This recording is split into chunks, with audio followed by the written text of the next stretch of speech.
Well, let's talk about friendships for a minute. Here's how you know if someone's your friend. A, you can tell them bad news, and they'll listen. And they won't tell you why, you're stupid and why that bad thing happened to you and how something worse happened to them once and, derail the whole conversation. You can actually tell them bad news and they'll listen. So that's a good thing. And then this is a weirder thing. You can tell them good news and they'll help you celebrate. And that's a really good way of deciding who you should have around you, because if you have someone around you, something good happens to you and you're kind of afraid to even admit it because, God, something good happened to you. It's like, you let that be known and it'll certainly be taken away.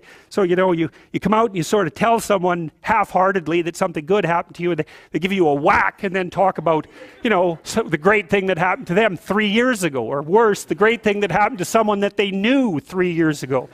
It's like, go away from that person. They're not helpful to you, and they're not helpful to themselves either. And so you want to surround yourself, you got to think about this. You got to surround yourself with people who want the best for the best part of you. You can hang around with weasels and losers that are trying to pull you down to justify the fact that they're spiraling downhill as well.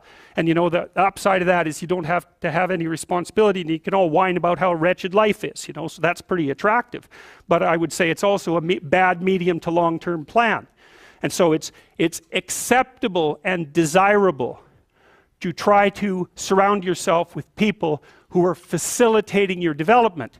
And you might say, well, I've got people around, I know them well, they're not doing that well, and they don't fit into that category. It's like, what's your point? What are you going to do with them exactly? If they'll listen and cooperate with you and move towards a better future, great.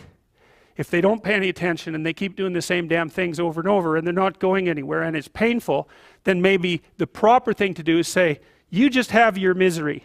I'll go off and have my life. And maybe you'll wake up at some point in the future and think that's a better way of being. Because just putting up with it is, well, they call that enabling, right?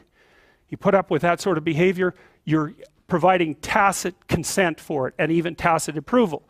It's like, it's a bad idea. You have, I would say, both the right and the responsibility to surround yourself with people who are good for the best part of you.